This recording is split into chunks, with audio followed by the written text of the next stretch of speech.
오늘은 교도소에서 탈옥한 일당들 이야기입니다. 버지니아에 있는 맥클렌버그 교도소라고 불리거든요. 되게 크고 나름 최신식 교도소였어요. 80년대 초반에. 이 죄수들이 흉악범이고요. 사형수들이에요. 심지어 한 명, 두 명이 아니라 교도소에 있는 모든 사형수들이 의기투합해서 똘똘 뭉쳐가지고 감옥 밖으로 나옵니다. 성공했어요. 근데 얘네들 절대 나오면 안 되는 놈들이거든요. 왜 사형받았겠어요? 너무 잔인하고 아이들을 살해하기도 했고 저 사형을 받을 만한 죄수들이었어요. 근데 탈옥을 시도한 건데 얘네가 머리는 잘 썼어요. 뭐 사형수긴 하지만 기가 막힌 계획을 세웁니다. 어떤 이야기인지 시작해 볼게요. 1984년 5월 31일 저녁 8시였어요. 버지니아주에 있는 맥클렌버그 교도소에 죄수들은 저녁 막 먹고 씻고 있는 사람들도 있고 조용하게 시간 보내고 있었는데요. 갑자기 뺑뺑뺑 이런 경보음이 울리더니 교도관들 무전으로요. 폭탄이 발견됐다. 폭탄이 C 구역에서 발견됐다. 갑자기 막 비상 걸린 거예요. 폭탄이 왜 있어? 난리 났는데 교도소에는 1, 2, 3, 4, 5동까지 있고요. 1동에는 A, B, C 구역이 나눠져 있어요.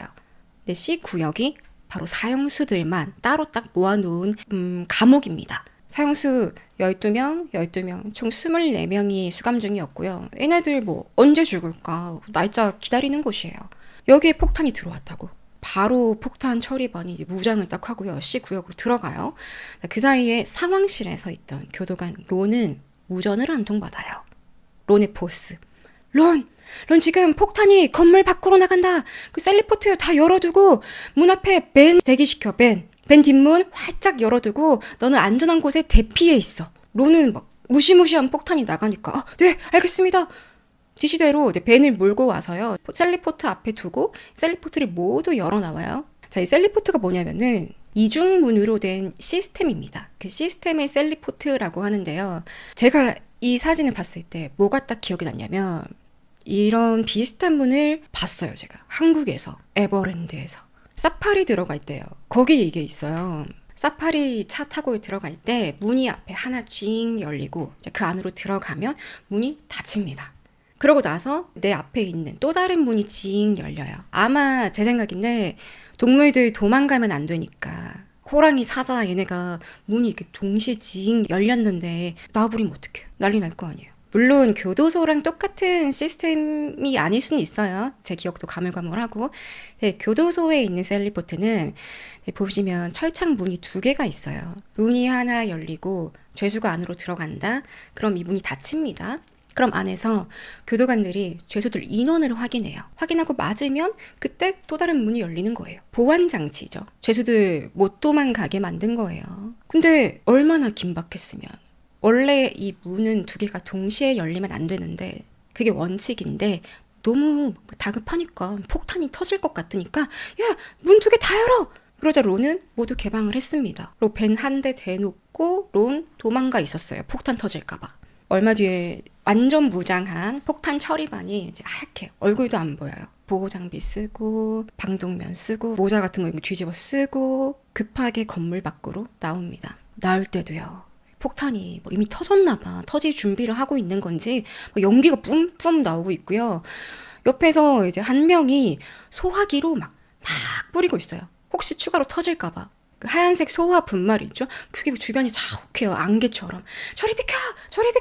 이 모습을 지켜보던 다른 보안관들은 와, 뭐야, 진짜 폭탄이 있었어? 마치 폭탄의 존재를 어디서 들었던 듯한 반응이었어요. 막 깜짝 놀란 게 아니에요. 웬 폭탄이 저게 왜 있어? 이게 아니라 진짜 있었다고?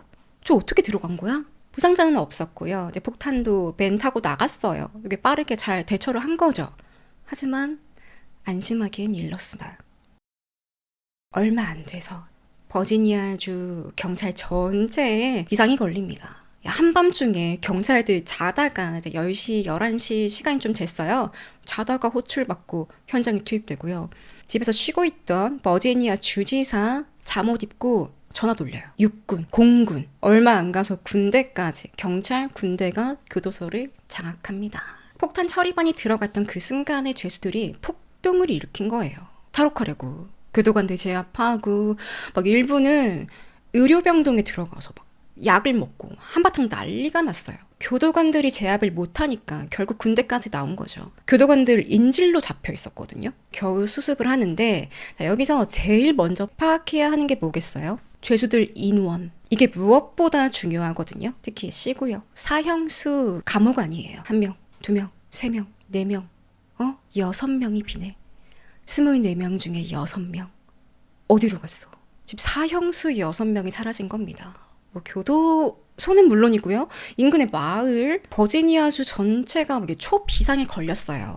그리고 이 6명이라는 숫자는 미국 역사상 동시에 그것도 사형수가 탈옥한 건 처음이었어요. 탈옥수는 일단 빨리 체포해야죠. 체포해야 하는 게 가장 중요하긴 한데 최대한 1분 1초라도 빨리 잡아야 한다. 그러니까 얘네가 시간이 지나면 더 멀리 도망갈 거 아니에요. 더군다나 사형수예요. 갑자기 막 사회에 나왔더니 탈출했더니 나 이제 착하게 길거리에서 휴지도 줍고 새로운 마음으로 착한 짓 하면서 살 거야. 이러겠어요? 아님 내가 언제 다시 잡힐지 모르는데 잡히면 사형인데 이 죽은 목숨 내 하고 싶은 거 다 해봐야지. 이런 심리 아닐까요? 지금 사라진 사형수 6명, 1명 백인이고요. 5명 흑인. 주변의 시민들은 얼마나 두려웠겠어요. 이 사건은 버지니아주 정부의 경찰 제임스 레트너가 맡았고요. 제임스는 그동안 경찰 생활하면서 교도소에서 벌어진 일들을 많이 수사를 해봤거든요. 폭동, 탈옥, 교도관이랑 수감자 사이에서 벌어진 일, 비리 이런 쪽으로 교도소 사정에 대해서 되게 잘 아는 경찰이었어요. 제임스는 맥클렌버그 교도소 한켠에 사무실을 만듭니다. 수사팀 딱 꾸려서 지도 하나 펼쳐두고 자, A팀 여기서 여기까지, B팀 여기서 여기까지 수색을 가장 먼저 지시하고요. 이게 어떻게 벌어진 일이냐. 교도관 렌 있죠. 셀리포트 2개 열어준 그 교도관 상황을 설명합니다. 제가 철문 2개 다 열었어요. 그때 폭탄 처리반이 벤 타고 나갔는데 그 사람들 말고는 정말 교도소에서 나간 사람이 없거든요. 수사팀이 확인하자 애초에 폭탄 제거반은 교도소에 온 적도 없어요. 신고를 받은 적도 없어요. 제임스는 감이 오죠. 이거 그 도망간 놈들, 벤 탄 놈들 완전 무장해가지고 방독면 쓰고 소화기로 지들 모습 다 가려가면서 도망갔구만. 근데 문 열어준 로는 아무리 생각해도 걔네가 입었던 옷이 진짜 이렇게 특수복처럼 폭탄 처리반이 입는 그런 옷이었다고 해요. 근데 자세히 생각하니까 교도관들의 기동복 같은 거였어요. 그러니까 평소에는 유니폼 이런 거 입을 거 아니에요. 근데 또 유사시에 입는 기동복이 있대요. 그 옷이었어. 내가 알던 옷. 외부에서 온 게 아니에요. 근데 이 사형수들이 그걸 어떻게 구했을까? 또 폭탄도 어떻게 폭탄을 이제 꾸밀 생각을 했을까? 이런 아이디어나 이런 계획이 너무 치밀한 거예요. 이건요 단순히 홧김에 야 우리 오늘 다 같이 도망가자. 야 너는 뭐 할래? 나는 뭐 할까? 이게 아니라 아주 치밀하게 준비한 탈옥 사건이었습니다. 교도관들은 교도소장, 부소장 완전 빡쳤죠. 맥클렌버그 교도소가요. 미국에서도 비교적 최근에 지어진 교도소였어요. 엄청 오래된 게 아니에요. 최첨단이었기 때문에 버지니아의 자랑 같은 여러분 우린 죄수들을 이렇게 철저하게 감시합니다. 이런 상징적인 곳이었단 말이에요. 2천만 달러 예산이 들었어요. 지금 환율로 한 280억? 77년도니까 현재 가치로 하면 훨씬 더 높겠죠. 그리고 10년도 안 됐어요. 7년밖에 안 됐어요. 거의 새 교도소였는데 이런 일이 벌어졌어요. 사형수 무려 6명이 탈옥을 했다. 동시에. 게다가 교도관이 친절하게 문을 다 열어줬어요.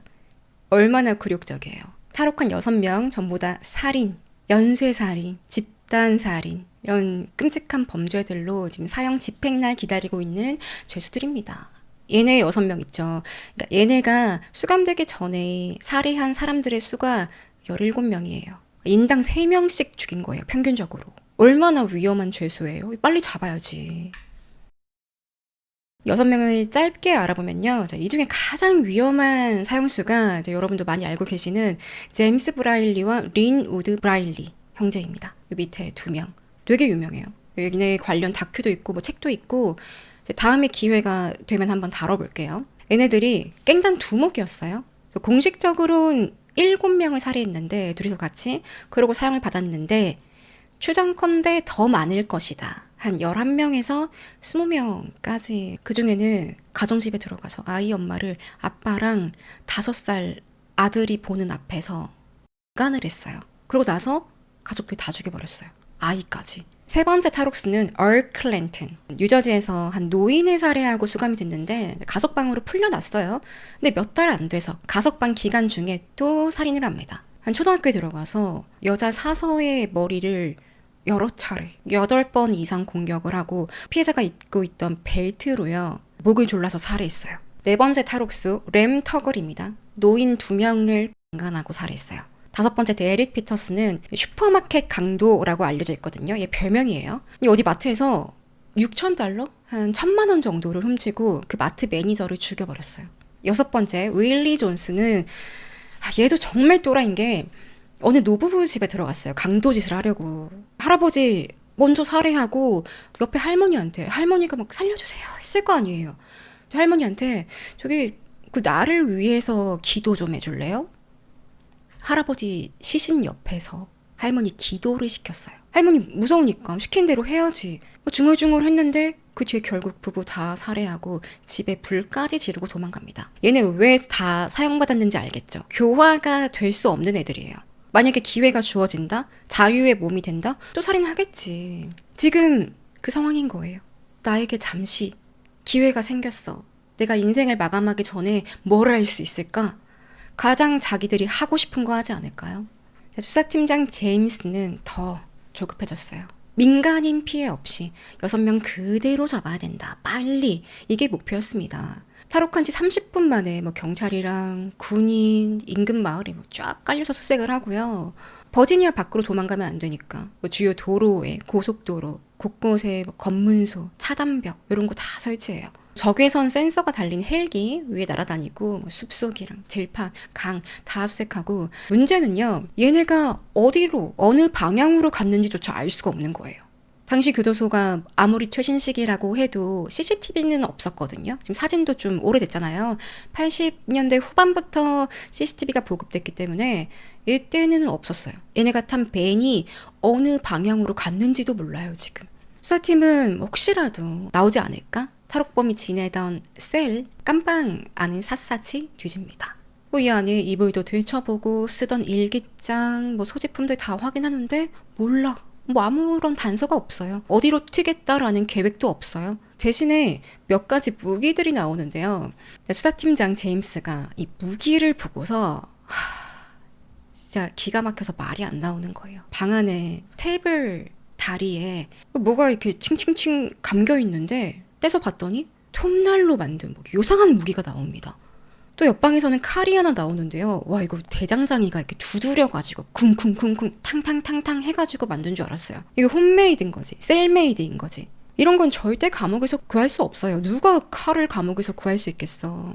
그래서 제임스는 이거 교도관들이 연루되었을지 모르겠다 의심을 합니다.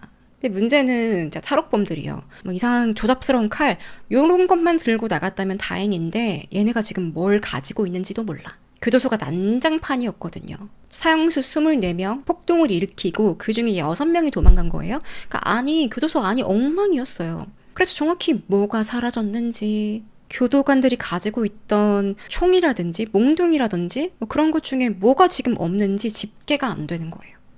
제일 위험한 건 총이죠. 얘네 총 들고 뭔 짓 할지 모르니까. 수사팀은 인질로 잡혀 있었던 교도관들 한 명씩 불러다가 인터뷰를 하는데요. 이 사람들도 몰라. 도움도 안 돼요. 제임스는 높은 확률로 이놈의 교도관들 탈출 도왔구만. 제임스가 교도소 전문 수사관 아니에요. 교도소 요쪽만 전문으로 했단 말이에요. 죄수들이 소동을 일으키면 꼭 교도관 1명 이상은 연루가 돼 있대요. 당시에는. 그렇다면 갑자기 왜 지금 이 사형수들이 난동을 일으키고 나갔을까? 물론 이 사형수들이니까 이 감옥 나가는 게 소원이다 이렇게 생각을 하겠죠. 근데 결정적인 계기가 있었어요. 2년 전부터 이 교도소 안에 특히 사형수 동 안에 엄청난 긴장감이 맴도는데요. 버지니아는요. 한때 사형 집행을 안 했습니다. 76년도에 다시 집행을 하기 시작했어요. 그때 처음으로 사형을 당한 사람이 프랭크 코폴라라는 사형수인데요. 프랭크가 자기 사형수로 있으면서 사형 집행을 한다라는 이야기가 들리자 어차피 나 죽일 거면 빨리 죽이셔. 자기 사형 집행을 재촉한 거예요. 프랭크 이탈리아 시칠리 출신 마피아입니다. 마피아 보스. 아무튼 평소에 허세도 좀 있었어요. 프랭크가 은행을 털다가요. 금고를 막 털다가 금고 문에 손가락이 딱 끼인 거예요. 왼손 여기 약지랑 새끼손가락. 그래서 못 움직이는데 갑자기 경찰 사이렌이 막 삐용 울려.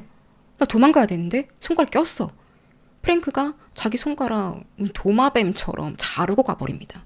그것도 샷건으로. 지가 지 손가락을 이렇게 탕 쏴버리고 간 거예요. 너무 끔찍하죠. 이후에 프랭크 별명이 프랭크 3 fingers. 세 손가락 프랭크. 손가락 3개밖에 없어. 이러고 다닌 거지. 그러다가 프랭크가 70년대에 한 여성을 살해한 거예요. 그때 사형 선고 받고 본인은 계속 무죄라고 주장을 하거든요. 근데 결국 사형 받았고 항소도 포기하고 기왕 죽을 거? 나 빨리 죽여라. 이렇게 오만한 태도로 나옵니다. 프랭크가 수감된 지 5년 만에 버지니아주에서 자, 사형 집행을 다시 시작하겠습니다 하면서 요 전기의자를 딱 갖다 놨어요. 교도관들이 야, 프랭크 너 좋겠다. 너 죽고 싶어 했잖아. 왜 좋겠네. 여기 앉아서 죽으면 되겠네. 근데 프랭크의 처형이 버지니아에서 엄청난 이슈가 됩니다. 전기의자에 딱 보기만 해도 무섭잖아요. 프랭크가 앉아서 여러분 그린마일이라는 영화가 있는데 거기 보면 이 장면이 되게 자세히 나오거든요. 이게 괜찮은 영화예요. 제가 추천드립니다. 전기의자에 앉아서 최대한 전기가 온몸으로 빨리 감염될 수 있도록 스펀지에 물을 적셔가지고 여기 올려요. 머리에. 물이 닿으면 전기가 더 빨리 통하는 거예요. 고통 최대한 짧게 느끼라고. 사형수를 배려해서 해주는 일입니다. 그린마일이라는 영화를 보면은 이제 물을 안 적셨나 덜 적셔서 고통을 좀 느끼게 했어요. 사형수에게. 근데 프랭크가 그랬던 거예요. 근데 그게 고의적인지 아닌지 모르겠습니다. 사고였던 것 같아요. 전기 딱 내리고 징 하는데 빨리 안 죽었어요. 무려 32분 동안 살아있었어요. 얼마나 고통스러웠겠어. 그 도중에 프랭크 머리, 다리, 한쪽 다리가 불에 다 타버립니다. 너무 끔찍하죠. 이 일이 알려지면서요. 인권운동가들이 버지니아주 교도소에 모여가지고 단체로 시위를 하고요. 프랭크 고문으로 죽은 거다. 이거 교도소에서 사람을 살해한 거다. 사형제 당장 폐지해라. 시위를 합니다. 근데 다른 사형수들이 들었을 때는 어때요? 무섭잖아. 아니, 타 죽어? 전기의자에서 32분? 이게 사형수들 사이에서 소문이 퍼진 거예요. 안 그래도 지금 사형 집행 안 되고 있다가 갑자기 집행하겠다 하니까 이렇게 쫄아 있는데 다시 집행하고 나서 첫 번째로 죽은 프랭크가 끔찍하게 죽었어. 거기다 프랭크 평소 별명이 뭐예요? 세 손가락 프랭크. 그것도 막 영웅담처럼 떠돌고 그렇게 멋진 마피아가 잔인하게 가다니 거의 순교자처럼 사형수들 사이에서는 좀 안타까워합니다. 사형수들이 나도 저렇게 죽으면 어떡하지? 너무 무서운 거야. 프랭크가 죽고 나서 무려 2년 동안 천천히 사형수들이 탈옥을 계획한 거예요. 얘네가 어떻게 탈옥을 준비했는지 한번 볼게요. 과정을. 84년 3월이었어요. 사건 터지기 2달 전에. 버지니아주 검찰에 편지가 한 통 도착하는데요. 익명으로 작성된 내용은 지금 맥클렌버그 교도소에 한 사형수가 폭탄을 만들고 있습니다. 검찰은 뭐야? 사형수가 폭탄을 만들어? 교도소는 난리 났어요. 교도관들, 경찰들 다 모여서 사형수 깜빵을 다 뒤졌어요. 구석구석. 근데 없었어요. 폭탄도 없었고 폭탄을 만들 수 있는 화약이나 소품이나 전혀 나오지 않았습니다. 누가 심심해서 장난했구만. 역시 사형수 말을 믿는 게 아니야. 해프닝으로 넘어가는 줄 알았는데 이것도요. 이 제보도 탈옥 계획 중에 하나였어요. 얼마 뒤에 어떤 일이 생기냐면 다시 이제 5월로 와서 사건이 일어난 그날입니다. 사형수들이 얘네가 원래 모여있는 C구역에 운동장에 있었어요. 8명이 농구를 했는데요. 자, 이 모습을 5명의 교도관이 감시하고 있었어요. 죄수 8명, 교도관 5명. 보통 사형수는 한 명당 사형수, 교도관 2명 정도 붙는다고 하거든요. 요즘에는 3명, 4명까지도 붙는데 지금 일단 교도관들의 수가 더 적어요. 사형수가 더 많아요. 이것부터 규정 위반이긴 했습니다. 근데 이 중에 농구하고 있던 8명 중에 2명이 교도관에 이렇게 막 오더니 썰? 저기 무릎 다쳤는데요? 나만 저기 깜빵 가면 안 될까? 옆에 또 한 명은 죄수가 저기 나 급동이 마려운데 거의 다 나왔어. 여기 앞이야. 막 바로 앞에 있어. 교도관 2명이서 얘네 데리고 건물로 들어가요. 그러면 지금 농구 코트에는 8명 중에 사형수 2명 빠지고 6명 남아 있어요. 감시하는 교도관 3명 있어요. 원래는 이렇게 하면 안 돼요. 단 한 명이라도 뭐 급한 일이 있다, 뭐 용무가 있다, 그럼 다 같이 움직여야 하는데 이 교도관이 별로 대수롭지 않게 생각한 거죠. 그러니까 얘네도 같이 이렇게 지내다 보니까 편안함이라고 해야 되나? 이제 그런 게 생긴 거예요. 교도관은 2명 데리고 들어갑니다. 근데 얘네들 사형수 아니에요. 내재되어 있는 잔인함은 교도관들 뭐 사람 취급할까? 솔직히 1대1로 붙잖아요? 무슨 일 일어날지 몰라요. 그래서 교도관들이 더 많이 붙는 겁니다. 지금 그 규정을 위반한 거예요. 무릎 부상자 1명, 또 급동 1명, 2명은 이미 돌아갔어요. 농구가 끝난 뒤에 사형수 6이랑 교도관 3명이 깜방으로 이동을 해요. 여기 1번 계단으로 올라옵니다. 저 올라와서 1번 문을 열었어요. 그리고 요 안에 복도, 요 3번 표시되어 있는 여기 복도로 들어가요. 그럼 1번 문이 닫혔겠죠. 그러면 원래 셀리포트 시스템이라면 요 복도에 있을 때 인원 체크를 해야 합니다. 사형수들이 있는 C구역은 2개로 나뉘어요. 왼쪽에 12명이 이렇게 수감동이 있고 오른쪽에 12명 수감동이 있어요. 복도에서는 오피스가 있어요. 이 오피스 파란색 사람 1명 있죠. 얘가 여기 앉아가지고 큰 유리창으로 고개만 돌리면 왼쪽도 볼 수 있고 오른쪽도 볼 수 있고 얘네가 뭐 하고 있나 감시할 수 있는 거죠. 그리고 복도에선 화장실도 있어요. 2번 교도관 화장실입니다. 교도관대 여기 앉아 있다가 잠깐 화장실 갔다 와야겠다. 여기 왔다가 다시 들어가는 거예요. 화장실은 1명 들어가는 거예요. 변기 1대 있고 세면대 있고 문 열면 바로 있는 거지. 요 복도 이게 셀리포트 시스템입니다. 문 열고 들어와서 문 닫히고 인원 체크하고 각자 깜방으로 보내준다. 이 시스템은 여기만 있는 게 아니라요. 교도소 메인문에도 있고 아까 철문 봤죠? 그것도 셀리포트 시스템이고 가족이나 면회객들, 변호사, 강사 이런 사람들이 올 때도 셀리포트 시스템으로 문을 왔다 갔다 해요. 자, 그런데 여기서 어떤 일이 생기냐. 1번 계단으로 쭉 올라와서 여기 복도 안에 들어갔어요. 갑자기 아무것도 아닌 일로 지들끼리 싸움이 났어요. 6명이서. 그래서 시끌시끌하니까 교도관 3명이 이제 몽둥이 들고서 야 똑바로 안 서! 조용히 해! 제압을 하는데 이 순간에 1명이 도망갔어요. 얼 클랜튼이라는 사형수가 도망갔어요. 얘네 근데 복도에서 도망가려면 어디로 왔을까? 문 다 잠겨 있어요. 화장실 지금 1명 들어가 있죠. 얘가 얼이에요. 여기로 들어간 거예요. 화장실로. 화장실 문이 원래 열려 있으면 안 돼요. 근데 교도관들이 지들 불편하니까 열어놨던 거지. 죄수 6명 중에 1명이 화장실로 숨었어요.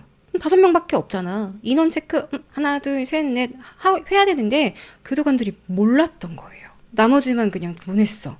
1명 계속 여기 숨어 있었어요. 화장실에서. 여기 왜 숨어 있었을까? 나중에 나오지만 리더의 신호가 떨어집니다. 그때까지 나는 여기 숨어 있는다. 그 임무를 받고 들어간 거예요. 이 모든 건 운동장에 있을 때부터 나 무릎 아픈데요. 나 급동 마려운데요. 이때부터 다 계획된 거예요. 얼을 화장실로 보내기 위해서. 교도관들은 뭐 전혀 눈치채지 못했어요. 그냥 5명? 뭐 세지도 않았어. 그냥 야 빨리 들어가. 난동 피우지 마. 그렇게 이동을 합니다. 근데 사형수들도 그동안 교도관들이 하는 모습을 봐봤을 거 아니에요. 다 알고서 준비를 한 거예요. 얼은 화장실에 들어가서 안에서 문을 잠궈버렸어요. 근데 안에 이렇게 숨어 있는데 웬 교도관이 막 찰컥찰컥 문 여는데 안 열리니까 왜 문이 잠겨 있는 거야? 원래 매뉴얼대로라면 바로 수리공 불러서 정비를 해야 되거든요. 근데 교도관이 그냥 넘어갑니다. 이 문이 고장났나 보네. 딴 데 갔다 와야지. 다른 구역에 가서 볼일 보고 돌아왔어요. 얼마 뒤에는요. 간호사 로즈가 교도소에서 일하는데 매일 죄수들이 약을 먹는 죄수들이 있었어요. 그 친구들 약 딱 준비해서 종이컵에 물 딱 따르고 갖다 준단 말이에요. 물을 교도관 화장실 여기 가서 종이컵에 이제 물을 따랐대요. 물 따르러 가야 되는데 문이 잠겨 있는 거야. 안에서 얼이 잠근 거지. 로즈는 교도관한테 얘기합니다. 선생님 여기 문이 잠겨 있는데요. 나 물 따라야 하는데 좀 열어주세요. 교도관은 오늘 문이 고장났나 봐요. 그냥 물 없이 줘요 약을. 간호사 로즈는 아무리 죄수라지만 어떻게 물 없이 약을 먹여요? 그 목에 걸리면 큰일 나요. 쟤네들 어차피 사형수인데 상관없어 그냥 줘요. 결국엔 진짜 물 없이 약을 먹습니다. 죄수들은 꿀꺽꿀꺽 삼키는데 물 줘! 물 달라고! 뭐 소리치니까 교도관들의 시선이 더 분리됐어요. 요 안에 이렇게 교도관들이 섞여 있을 때도 있고 죄수들이 모여 있는데 여기서 막 물 줘! 막 이러니까 정신없죠. 당시 이 전체 C 구역을 담당하던 교도관이 리키 휴즈였습니다. 여기 4번 컨트롤 룸 여기 안에 있는 교도관이 리키예요. 여기 앉아서 왼쪽, 오른쪽, 왼쪽, 오른쪽 보는데 어느 순간 조 지아란타노라는 사형수가 왼쪽에 여기 있는 사형수가 리키를 부르는 거예요. 똑똑똑 리키 저기 이 책 좀 저기 옆방에 오른쪽 구역에 있는 제임스한테 전달해 주세요. 중간에 얘한테 심부름을 시킨 거예요. 원래 매뉴얼 상으로는 안 되지. 죄수가 왜 교도관한테 심부름을 시켜? 근데 리키가 이날 선심 쓴 거예요.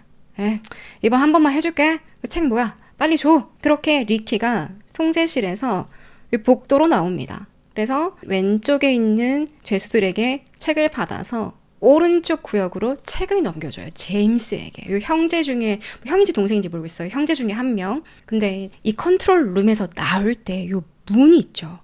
이걸 원래 잠궈야 하거든요. 화장실 갈 때, 어디 이동할 때 이 문 잠궈야 하는데 귀찮아가지고 꼬챙이 같은 거에 걸쳐놓고 문을 열어둔 거예요. 이게 처음은 아니었겠죠. 계속 죄수들이 교도관들 관찰을 했을 거 아니에요. 근데 교도관들이 정말 얘네가 예상하는 대로 움직여주고 있어. 너무 착하게. 리키는 책 받아서 제임스에게 전달해줍니다. 그때 제임스는요. Thank you, sir! 엄청 크게, 목청 터지게 큰 소리로 인사를 했어요. Thank you! 책 받아서 고맙다고.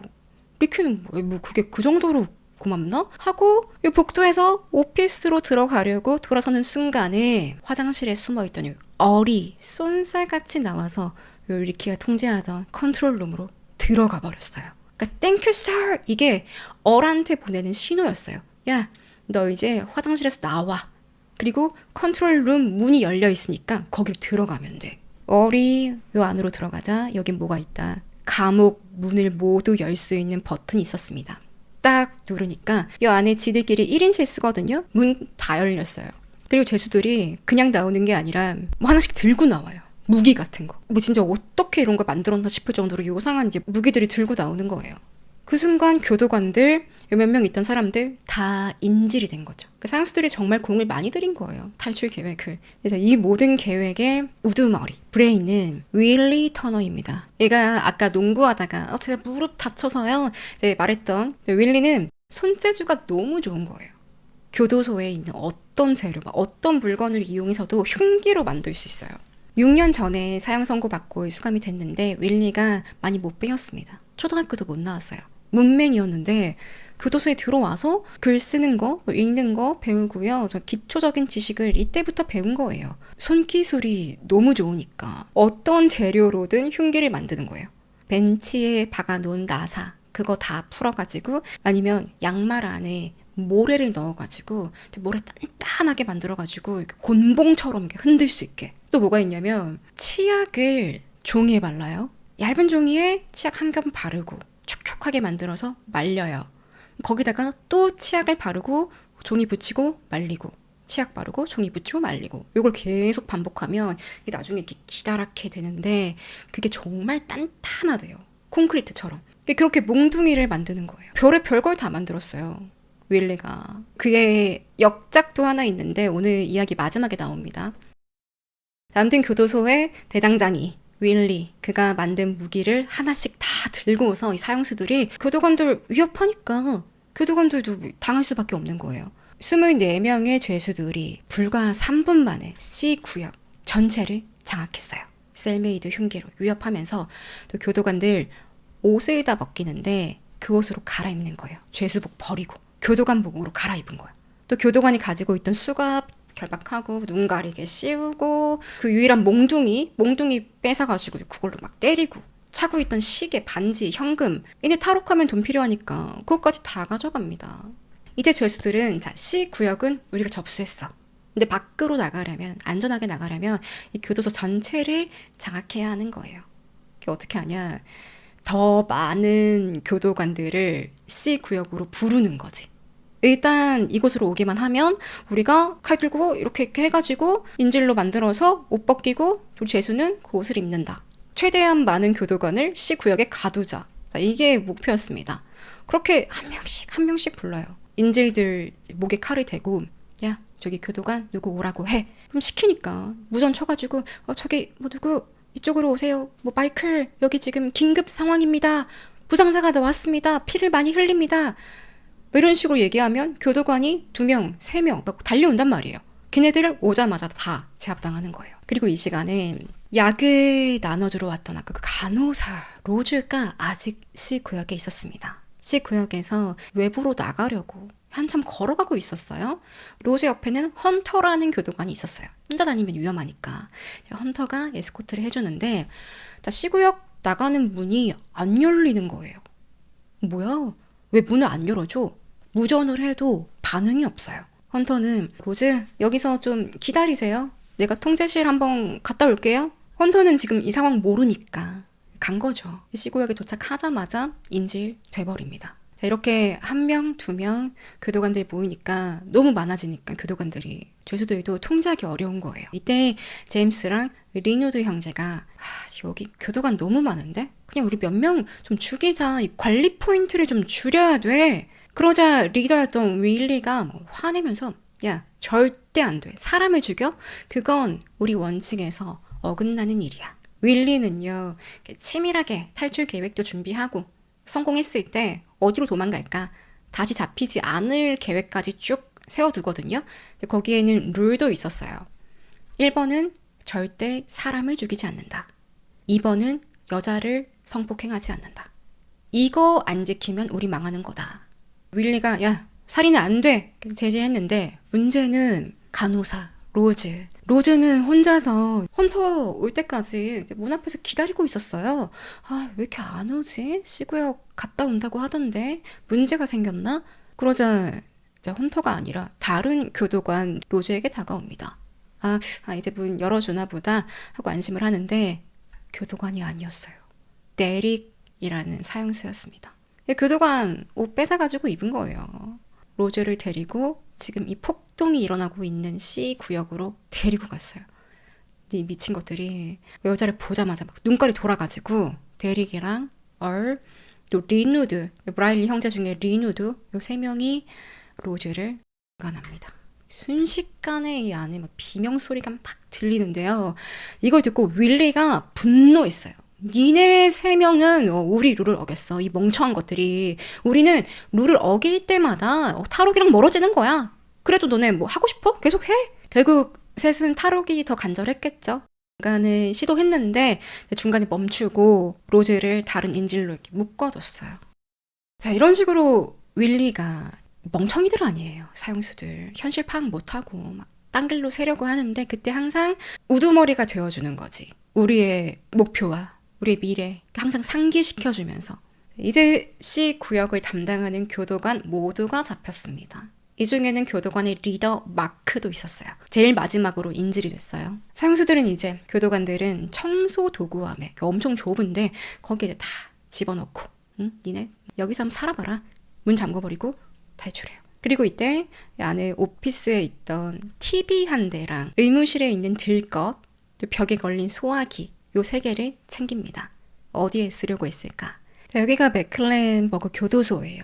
총 5개 동으로 이루어졌고 1동은 여기 빌딩 1 여기 LBC 구역이 있는데 C구역은 이제 통제를 당했어. 그 다음 목표는 1동의 중앙통제실. 여기서 문을 열어줘야지 비로소 죄수들이 완전히 밖으로 나올 수 있습니다. 중앙통제실에는 신디 스미스라는 교도관이 퇴근 시간에 기다리고 있었어요. 근데 교대가 와야 되는데 안 오는 거야. 내가 퇴근하는데 무슨 일 났나? 몇 분 전에 그 C구역에서 무전이 오던데 심각하다고 막 피가 철철 났다고 하던데 교도관들이 돌아오질 않아. C동에서 무슨 일이 났다 하고 가면 돌아오지 않아. 응급차를 불러달라고 할 텐데 왜 그런 말은 없지? 슬슬 걱정을 합니다. 신디는 자기 상사인 마크에게 무전을 했어요. 마크 이미 인질로 잡혀서 청소 보관함 거기 있었습니다. 마크, 저 마크 신디입니다. 저 퇴근해야 되는데 교대 근무자 좀 보내주세요. 이윽고 마크는 오케이 알았어. 마크가 아니었어요. 사형수 얼과 대릭이 답변한 겁니다. 얘네도 귤이 교도관복 입고서 신지가 있는 일동 통제실로 갔어요. 근데 마침 또 신지가 신입이라서 이 얼굴을 다 기억 못했던 거예요. 내 동료들, 사형수들 얼굴을 다 못 외웠어. 근데 교도관복 입고 왔으니까 내 동료구나 이렇게 생각을 했죠. 문 다 열어주고. 그렇게 자연스럽게 이게 얼과 대릭이 일동 통제실로 들어온 거예요. 얘도 이제 인지됐죠. 신지도 인지됐고. 이 일동에 있는 문은 다 열 수 있게 됐어요. 그럼 이제 마지막 관문. 맥클렌버그 교도소의 메인 문. 마찬가지 셀리포트. 메인 셀리포트는 되게 커요. 트럭이 왔다 갔다 하고 뭐 커다란 버스도 지나가니까. 사형수 제임스가 교도소에서 리더인 마크를 협박해서 무전을 치게 했어요. 메인 통제실, 메인 문을 열 수 있는 통제실에 연락을 해서 자 뭐라고 시키냐. 비상! 1동 건물에 폭탄이 있다. 벤 대기시키고 셀리포트 완전 개방해. 이 무전을 받은 론이라는 교도관, 메인 문을 관리하던 교도관, 마크, 그래도 셀리포트를 동시에 개방하는 건 안 됩니다. 라고 거절했다면 좋았을 테지만 뭐 폭탄? 알겠습니다. 열겠습니다. 다 열어버렸어요. 셀리포트 문 2개 동시에 다 열어버렸어요. 나가는 차 점검조차 하지 않았어. 폭탄이라고 무서워했어. 그렇게 죄수들은 뭐 어디서 구해온 건지 방호복, 방독면, 헬멧 다 쓰고 방패도 하나 있었어요. 그리고 아까 챙겨온 들것에 TV를 싣고 그 위에 담요 하나 덮어가지고 옆에서 한 명은 소화기로 막 치 하면서 저 물러나세요. 저 폭탄 터질지 모릅니다. 혼신의 연기를 하면서 연기도 연습했을 거야. 그러면서 셀리포트를 지나와요. 메인 셀리포트 앞에도 교도관들이 이제 서 있었어요. 무섭잖아요. 내 눈앞에서 폭탄 터지면 아찔하죠. 주랭랑 쳐서 저 멀리서 쟤네가 사형수인 줄도 모르고 가만히 지켜봤던 거예요. 벤이 나가는 동안에. 그리고 리더인 윌리가 진짜 머리가 좋았던 게 왜 2달 전에 교도소에 폭탄이 있습니다. 검찰에 익명으로 제보한 거 있죠. 그것도 일부러 한 거예요. 밑밥 깔려고. 교도관들이 불안하게 만든 거죠. 아 진짜 폭탄이 있었어? 저 빨리 저 벤에 잘 들어가야 되는데. 진짜 폭탄인 줄 알았던 거지. 2달 전에 한바탕 소동이 있었으니까. 이렇게 메인문을 지나서 성공합니다. 벤에 올라탄 사형수는 총 6명이었어요. 원래 계획은 얘네가 메인 셀리포트 장악하고 모든 사형수, 우리 다 같이 한 거니까 24명 다 같이 도망가는 게 계획이었거든요. 배신 때리고 지들끼리 도망갑니다. 뒤통수 때린 거예요. 이 사건 다 준비했던 윌리도 못 나갔어. 준비만 다 하고. 지들이 쓰던 무기 이거 다 윌리가 만든 건데 정작 본인은 못 나갔어요. 나중에 윌리는 뭐라고 했냐면 제가 그때 항소 준비 중이어서 일부러 안 나간 거예요. 못 나간 게 아니라 안 나간 겁니다. 어차피 항소 이기면 나 나갈 수 있는데 근데 뭐 굳이 탈옥해봤자 세상 지옥이죠. 저 포도는 쉴 거야. 이런 거 아니었을까? 어쨌든 단 2시간 만에 이 모든 사태가 벌어졌습니다. 아까 화장실에 숨어있던 얼 있죠? 걔 화장실에서 1시간 대기했어요. 그렇게 오래 기다린 게 아니에요. 수사팀은 시간이 지날수록 애가 타죠. 수색 범위는 점점 넓어지고 지금은 새벽이지만 동이 트면 주민들도 밖으로 나올 텐데 이거 경보 내려야 한다 비상이었습니다. 가장 먼저 벤이 발견되는데요. 맥클렌버그 교도소는 버지니아에서도 남쪽에 있어요. 여기 워렌튼 카운티의 한 경찰이 순찰을 돌다가 노스캐롤라이나주 소속이에요. 워렌튼은 도로를 달리고 있는 벤을 하나 발견한 거예요. 근데 딱 봐도 버지니아 교도소 차량이야. 왜 여기 있지? 노스캐롤라이나주에? 죄수 이송 중인가? 그는 같은 공직사로서 인사를 합니다. 이렇게 딱 인사를 했는데 근데 안에 있던 교도관들이죠. 사형수지만 교도관복을 입고 있을 거 아니에요. 이때 벤 안에서 막 난리가 났지. 다들 소리 지르고 흥분하고 당장 야 나 뭐 먹을까? 나 뭐 먹을 수 있어? 피자 먹을 수 있어? 어디로 갈까? 기쁨을 주체하지 못하는데 근데 그러다가 이 경찰관을 만난 거예요. 손 이렇게 인사했던 경찰관 보니까 불안한 거예요. 오씨 우리한테 왜 인사해? 따라오는 거 아니야? 얘네도 아무렇지도 않게 인사를 딱 받았어요. 근데 얘네가 지금 우두머리가 없잖아요. 윌리, 대장 윌리는 못 나왔어. 뭘 어떻게 해야 할지 모르는 거예요. 누구는 일단 숲에 벤을 버리자. 근데 누구는 야 그러면 금방 발견될 거야. 그냥 나뭇가지로 덮어버리자. 야 이거 언제 이걸 다 덮어? 답이 안 나와요. 그러다가 노스캐롤라이나에서 인구가 1000명 좀 안 되는 워렌튼이라는 시골 마을로 갑니다. 워렌튼은 좀 우거진 숲 앞에 학교도 있고 좀 조용한 마을이었어요. 야, 여기 사람도 없고 차도 안 다니는데 여기 차 버리고 우리는 흩어지자고. 같이 다니면 6명 너무 위험해. 여기서부터 차는 버리고요.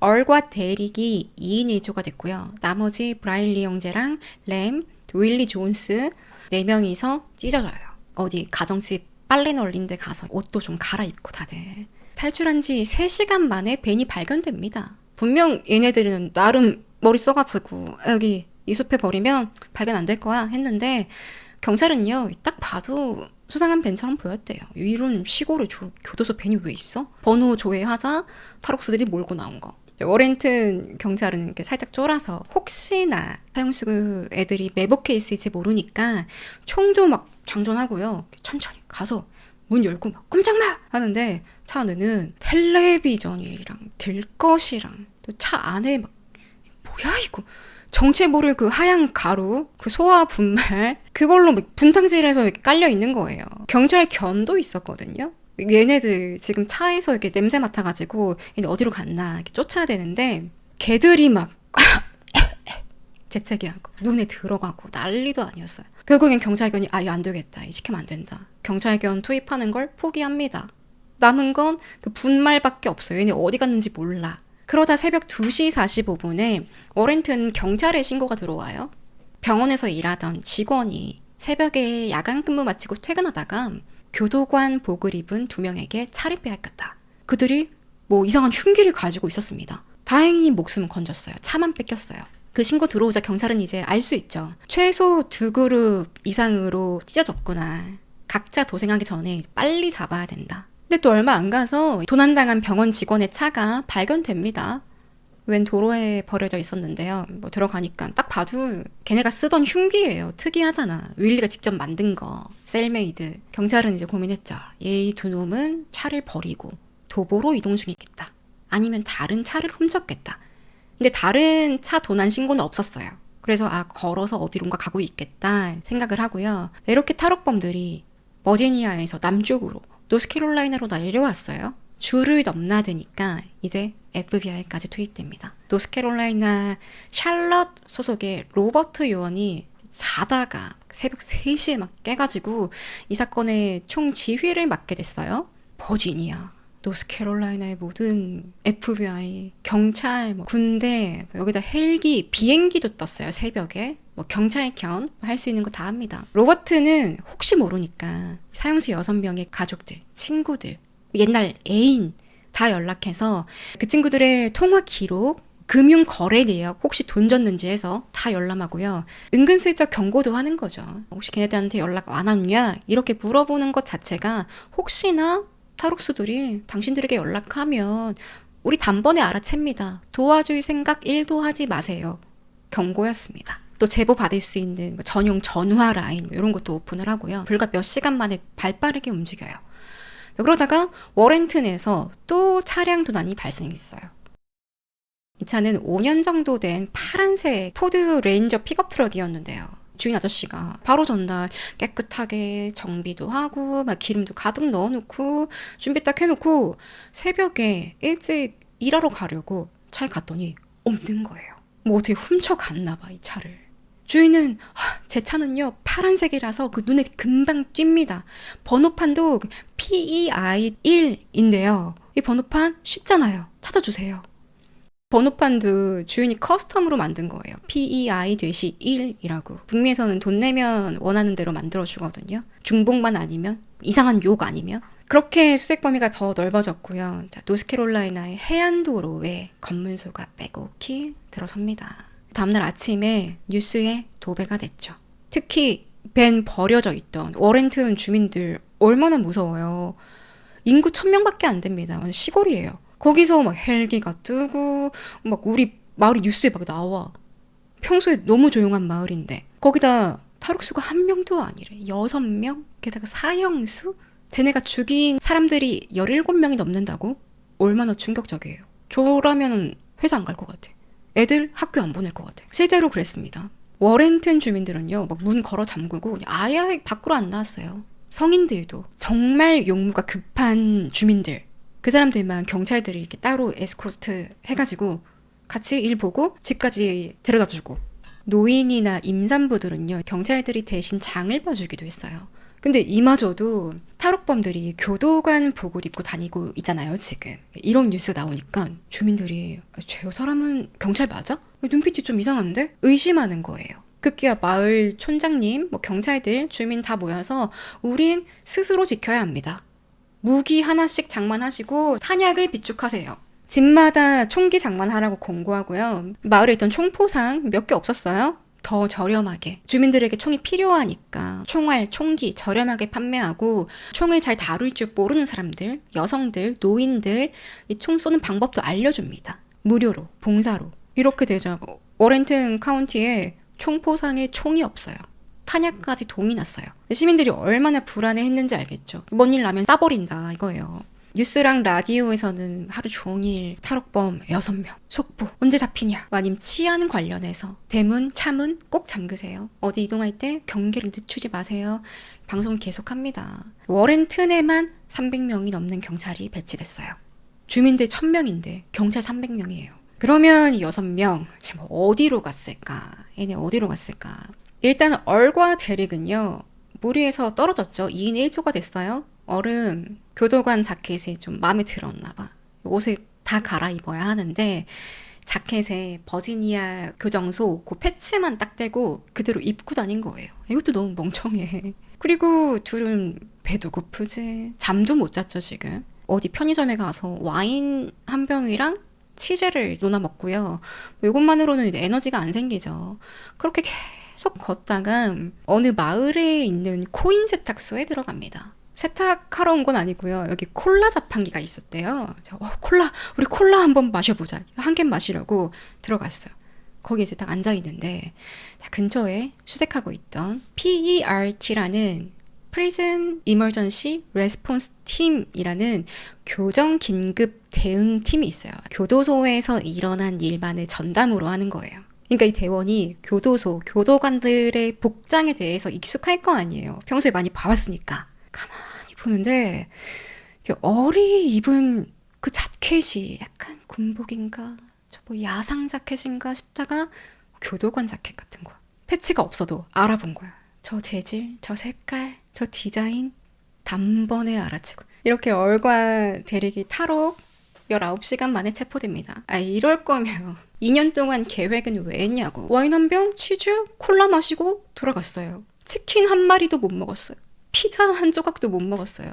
제복 사랑해요. 그걸 왜 입고 있어? 아니 멍청하지 않아요?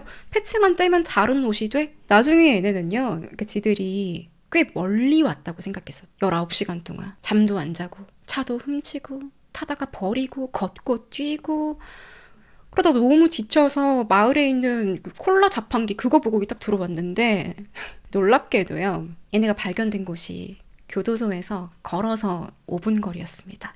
한 블럭도 안 돼요. 한 반 블럭 떨어진 거예요. 조금만 더 돌아다니면 교도소에 보일걸요? 저기 좀 익숙한 데인데 여기 어디지? 알았을걸? 5분 거리였다고요. 19시간을 벤을 타고 병원 직원 차 훔쳐가지고 타고 걷고 뛰고 다 했는데 5분 거리였다. 얘네가 지도도 없고 거리 감각도 없고 아무런 계획이 없으니까. 그러니까 나온 결과죠. 이렇게 2명 체포됐어요. 그래도 아직 4명이 남았어요.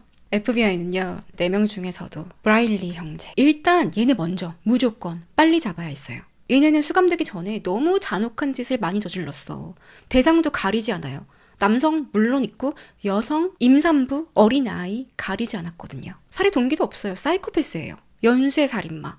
형제 둘이서. 사형 선고 받을 때도요, 저는 제 범죄를 단 한 번도 후회한 적이 없습니다. 나머지 사형수들도 마찬가지지만 아까 세탁소에서 얼이랑 대릭은 그래도 항복이라도 했지. 얘네는 경찰들 공격할 놈들이에요.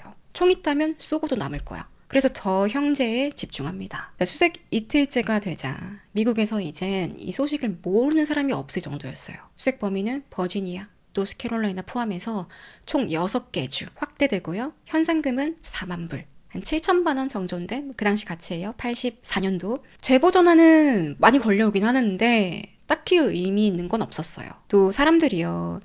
이런 되게 불안한 이런 공포스러운 상황에서 제보 전화를 많이 한대요. 왜 그러냐면 내가 제보를 하는 것만으로도 뭔가 안심이 된대. 이게 신기하죠. 그래서인지 제보는 많았는데 딱히 의미 있는 건 없었다. 수색팀은 워렌튼 주변 버려진 집, 수로, 숲속도 나뭇가지 하나하나 다 들춰보는데 없었고요. 당시 6월 초예요. 5월 31일이 범행 일자고 하루가 지났어요. 6월 초면 노스캐롤라이나, 버지니아 날씨가 한 20도에서 30도 정도까지 오른단 말이에요. 얼마나 더워요. 경찰들이 늪지까지 다 살펴보는데 문제는 벌레들. 6월에 30도까지 오르는데 벌레들 어떡할 거야. 워렌튼에 벌레 퇴치제가 동의납니다. 약국에 가도 없어요. 수색팀이 다 사갔어. 얼마나 힘들었을지 예상이 가죠. 사람도 힘들고 수색견들도 힘들고. 그러다 수색 이틀째였습니다. 밤 8시 50분이었어요. 버지니아주 남동쪽에 포츠머스라는 도시가 있는데요. 여기서 경찰이 브라일리 형제를 발견한 거예요. 얘네가 둘이서 차 문을 따려고 훔치려고 했죠. 따고 있다가 딱 걸린 거예요. 경찰관 2명이 엎드려! 손들어! 소리치자 형제 중에 리누드가 경찰관에게 총을 쐈습니다. 얘네 총을 지금 구했어요. 이후에는 도망갔어. 어디로 숨었는지 막 몰라요. 수사팀은 막 그동안 형제가 교도소 안에서 통화했던 기록들 있죠? 다 이제 확인하는데 얘네가 그동안 누구랑 통화를 했냐. 하지만 단서 없었고 또 원래 갱이었으니까. 얘네 본거지가 필라델피아였거든요. 거기도 확인하지만 없어. 숨었어요. 못 찾아요. 그러다가 6월 8일에 탈출한 지 8일이 지났어요. 신고 전화가 걸려오는데 버몬트주에 인구 300명밖에 없는 스탠포드라는 마을입니다. 여러분 여기 노스캐롤라이나고 여기 버지니아예요. 요쯤에 있었어요. 여기서 차 타고 이렇게 멀리도 갔죠. 뉴욕을 지나서 여기로 갔어요. 버몬트주로 갔어요. 누가 간다면 레미랑 윌리. 2명 체포되고 형제 둘이 빼고 나머지 둘, 레미랑 윌리 남았거든요. 걔네가 차를 훔쳐서 요 밑에서 여기까지 간 거예요. 그리고 버몬트주로 왜 갔냐. 이 버몬트를 보면요. 한 4시간만 더 가면 캐나다 국경이 나와요. 몬트리올이 나와. 여기까지 갈 수 있는 거예요. 국경으로 가려고. 미국과 캐나다의 국경이 맞닿는 곳. 얘네는 바로 도난된 트럭, 픽업 트럭, 번호판 PI-1, 이 번호판 달고 있는 그 차를 타고 여기까지 올라온 겁니다. 8일 만에. 그럼 왜 국경으로 왔을까? 넘어가려고 왔겠죠. 캐나다랑 미국 국경은요, 너무 길어서, 여러분 이런 거 보신 적 있어요? 왼쪽이 미국, 오른쪽이 캐나다, 그럴 거예요. 한 발자국 움직이면 다른 나라예요. 얘네가 도망친 버몬트에는 지금 이 사진까지는 아니지만 다리만 건너면 캐나다예요. 그리고 9.11 테러 전까지만 해도 저희 진짜 몰랐는데 걸어서 되게 자유롭게 왔다 갔다 했대요. 캐나다랑 미국 주민들은. 여권 확인도 안 했대요. 좀 큰 보더 있죠. 좀 큰 출입국 관리사무소. 고속도로도 있고 아니면 나이아가라처럼 왔다 갔다 하는 사람들이 많고 그런 데는 확인을 하는데 이런 작은 마을은 신경도 안 쓰는 거예요. 지금은 아닙니다. 이걸 노리고 간 거지. 그리고 84년도 아니에요. 캐나다 시스템도 막 엉망이었어. 예전에 그거 기억나요? 사진 속 소녀 할 때 그때 이제 아이 납치한 그 남자가 신분을 여러 개를 만든단 말이에요. 근데 그게 안 들켰어요. 캐나다도 그랬어요. 그냥 대충 만들어서 내가 이 나라에서 왔는데요. 제출하면 막 영주권도 막 뿌리던 시절이에요. 맘만 먹으면 신분 세탁 가능하죠. 그걸 노리고 간 거예요. 거의 다 왔어. 4시간만 가면 다리만 건너면 자유의 몸이 될 수 있는 거예요. 램과 윌리는 열심히 왔는데 둘이 이제 드디어 내일이면 우리 국경으로 닿을 거야. 자, 갈 수 있어. 둘이서 캠핑장에 앉아가지고 마지막 밤을 딱 보내고 있었어요. 문제는 캐나다 거의 왔는데 돈도 없고 배는 고프고 기름도 없어. 트럭에 기름 넣어서 가야 되는데 못 가는 거예요. 결국 램이 야 윌리야 너는 여기 좀 앉아있어. 내가 마을로 가서 돈 좀 훔쳐올게. 내가 갔다 올게 혼자. 너는 여기서 좀 기다리고 있어. 그래서 램이 혼자 강도지 타러 갑니다. 윌리는 캠핑장에 혼자 남아있었어요. 램은 마을에 가서 선물 가게에 들어갔어요. 거기서 주인한테 이렇게 흉기로 또 협박해가지고 80불 또 흠진 거예요. 이 정도면 뭐 캐나다 갈 기름은 넣을 수 있다. 뭐 4시간, 5시간만 가면 되니까. 그래 다행인 건 사람은 안 죽였어. 선물 가게 주인이 지켜보고 있다가 램이 타고 온 트럭을 딱 봤어요. 파란색이. 번호판도 외우기 쉽죠? PEI-1. 바로 경찰에 신고했어요. 신고 받고서 스탠포드 보안관 로널드가 쫓아갑니다. 파란 트럭을. 로널드가요. 스탠포드의 유일한 보안관이었거든요. 한 명. 여기 마을 주민이 300명밖에 없어요. 300명의 지팡이가 로널드 혼자예요. 워낙 사건 사고가 없고 여기 근처에 원자력 발전소가 하나 있대요. 거기 순찰 도는 게 주 임무였어. 보안관도 정확한 명칭을 모르겠는데 보안관과 순찰대의 사이 뭐 이런 직책이었습니다. 근데 갑자기 막 강도 사건, 차량 도난, 파란 트럭? 근데 거기 사형수가 타고 있어? 심지어 로널드 차도 그 경찰차도 아니에요. 그냥 로널드 차, 자기 차. 그 위에 이렇게 삐용삐용 이렇게 붙이는 거 있죠. 그 사이렌만 필요할 때 갖다 쓰는데 뭐 그동안 거의 써볼 일도 없었어요. 로널드는 이제 그것도 달고 삐용삐용삐용 하면서 램이 타고 있는 파란 트럭을 쫓아갑니다. 막 근데 가는데 막 심장이 벌렁벌렁하고 내가 저 사형수 잡으면 어떻게 해야 되지? 막 총 들고 있으면 어떡하지? 무서웠대. 그 시간 바로 옆 동네에 있던 다니엘 보안관이 지원에 나왔어요. 다니엘도 마찬가지. 그 옆 동네라고 해봐야 뭐 거기서 거깁니다. 둘이서 150까지 밟아가면서 막 쫓는데 램이 멈추지 않죠. 내가 어떻게 여기까지 왔는데. 근데 내일이면 캐나다로 가는데. 여기 내 인생 갈림길 아니에요. 잡히냐? 도망가냐? 로널드는 램의 트럭을 쫓고 다니엘은 반대쪽에서 트럭을 딱 막으면서 막 킥 하는데 트럭이 급하게 섰어요. 파란 트럭이. 다니엘은 내리자마자 샷건을 들고서 막 겨누는데요. 둘 다 똑같았어요. 이런 대치 상황 사형수랑 겪어본 적이 없었어. 나중에 인터뷰하거든요. 심장 터지는 줄 알았대요. 거기다 램이 막 얼마나 급브레이크를 끽 밟았는지 타이어 타는 냄새, 고무 냄새 진동을 하면서 날씨는 덥고 보안관 둘이서 막 그건 마치 서부 영화의 한 장면 같았습니다. 두려웠지만 짜릿했습니다. 너무 인상 깊었대. 내 인생에 그런 경험을 해본 게. 결국 램은 항복하고 8일 만에 체포됩니다. 국경 근처에서. 거의 다 왔는데. 이제 3명 남았어요. 브라일리 형제, 또 지금 캠핑장에 혼자 남아있는 윌리 존스. 윌리는 앉아있는데 짝꿍이 안 돌아오니까 얘 분명히 돈 훔쳐서 온다고 했는데 왜 안 오지? 2가지를 예상합니다. 하나는 체포됐나? 그래서 못 오나? 아님 저 새끼가 날 버리고 도망갔나? 지 혼자 캐나다 간 거 아니야? 윌리는 이제 혼자서 나 진짜 이제 혼자다. 램 없이 캐나다로 갈 계획을 세워요. 근데요, 램이 체포된 지 딱 이틀 뒤에 버몬트주에 최북단에 제이라는 마을이 있거든요. 여기 버몬트고 아까 램이 여기서 잡혔어요. 윌리가 여기까지 간 거예요. 국경입니다. 제이라는 마을이고 요 라인이 국경이에요. 다 왔어요. 건너면 돼요. 근데 여기서 제이 마을에서 911 신고가 걸려왔어요. 네, 911입니다. 무슨 일인가요? 저기요, 경찰 보고 저 좀 데려가라고 해주세요. 에? 제가 탈옥을 했는데요. 제 이름이 윌리 존슨인데요. 아, 그래요? 그 지금 어디 계세요? 정확히 어느 교도소에서 탈출하셨나요? 그 뉴스도 안 봐요. 버지니아 탈옥스 나야? 그 경찰 올 때 말이요. 그 모기약이랑 시원한 물 좀 챙겨주쇼. 에? 물이랑 모기약 무슨 문제라도 있나요? 내가 지금 모기 때문에 죽어. 모기약 꼭 챙겨와. 모기약. 여러분이 진짜입니다 이거. 경찰은 지금 신고 받고서 뭐지? 디스패처가 이제 얘기했어요. 현장에서 저기 지금 어디에 사형수 탈옥범 윌리라는 자가 모기약과 시원한 물을 요청합니다. 긴급 출동 바랍니다. 리차드라는 경찰이 출동을 했어요. 가는데 26년 내 경찰 생활하지만 탈옥범이 잡아가라고 전화한 건 처음이었대요. 리차드 경찰도 알잖아. 지금 우리 마을이 국경이야. 탈옥범이 여기 왜 왔겠어요? 캐나다 가려고 왔겠지.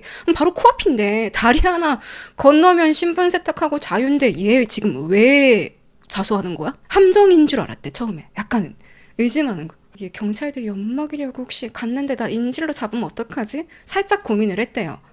그리고 리차드가 윌리가 신고한 장소로 갑니다. 국경을 가서 처음에는요, 차 타고 지나가다가 이게 너무 숲이라서 윌리를 발견 못하고 그냥 지나간 거예요. 이렇게 쓱 지나갔어. 그러자 윌리가 욕을 하고, 야! 나 여기 있어! 여기 있어! 이거 항복 아니에요? 왜 이렇게 경찰을 반가워해?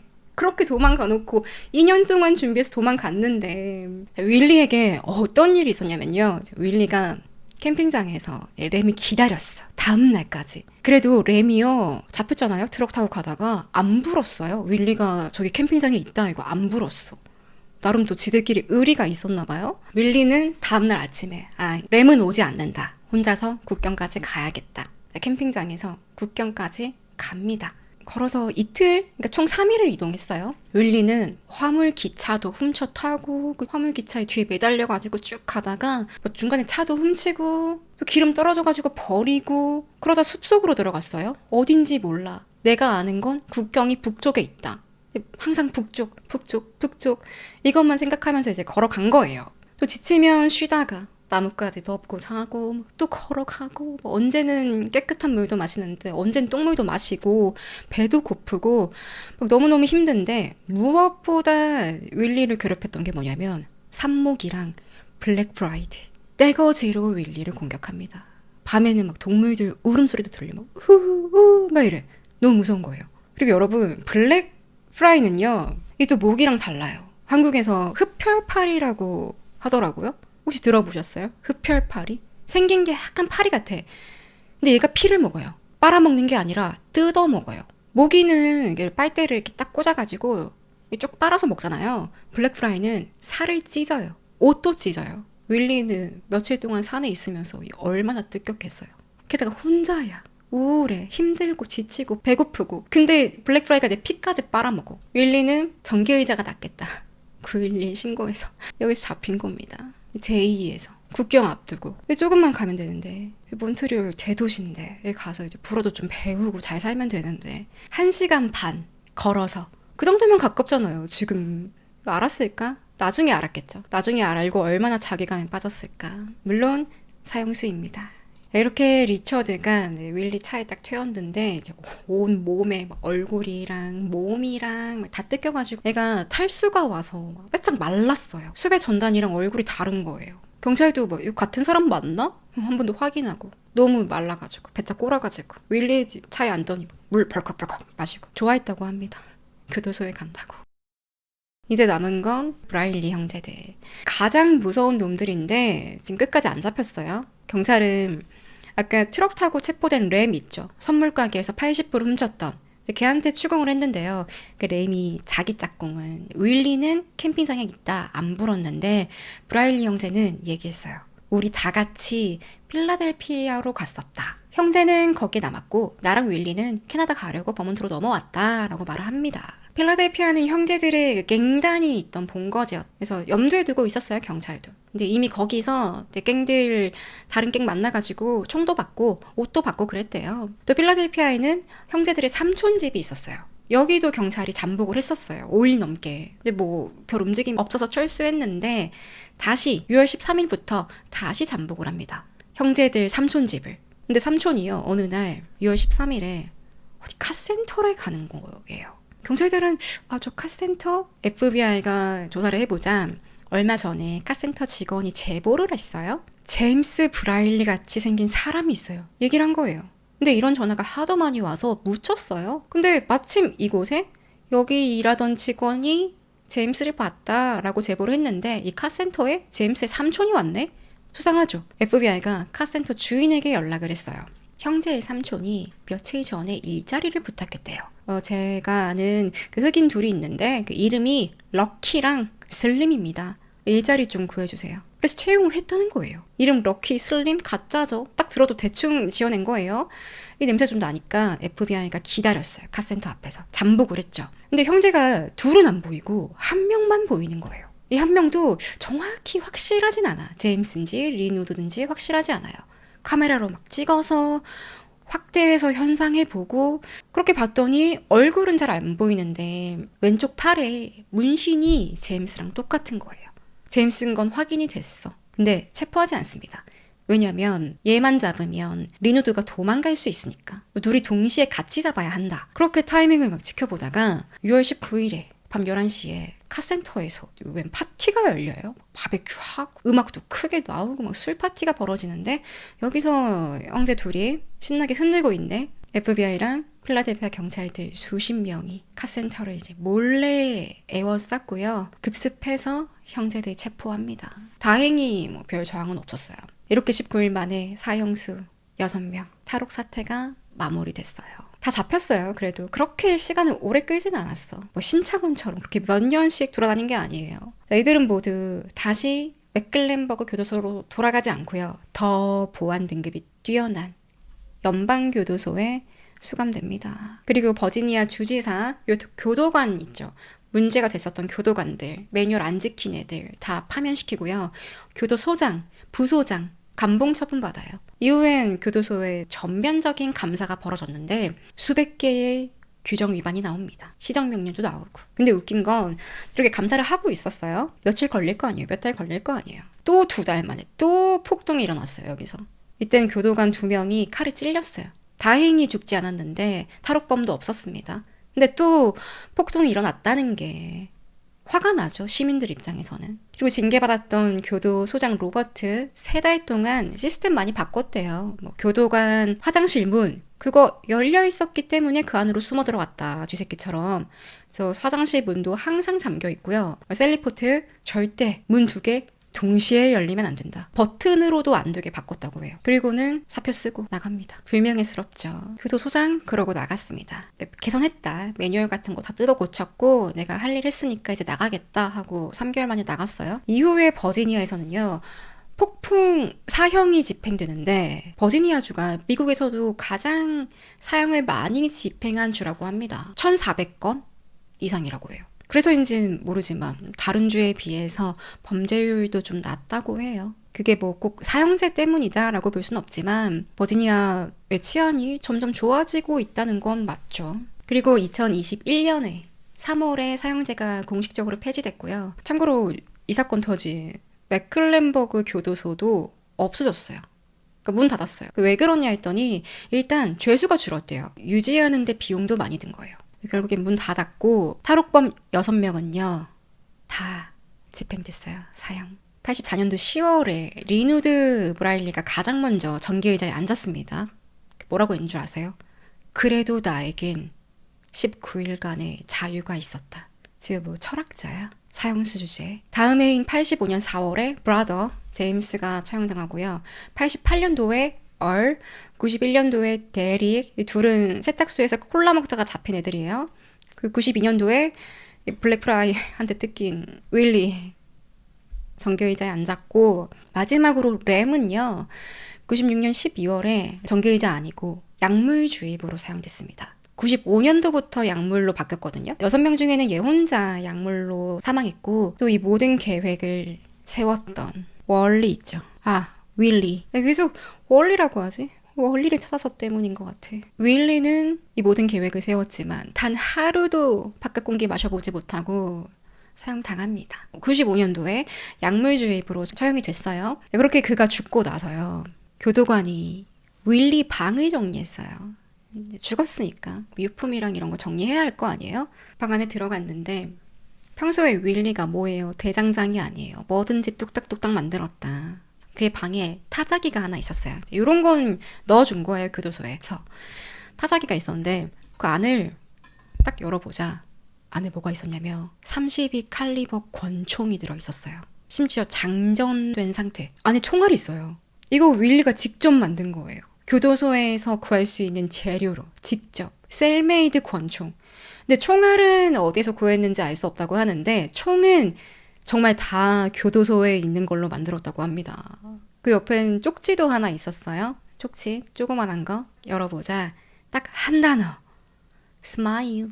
웃어? 저희 공장에 잘 취업했으면 저희 어린 시절에 학교도 잘 다니고 나쁜 짓 안 하고 했으면 잘 자랐을 것 같아요. 괜히 좀 그렇더라고요.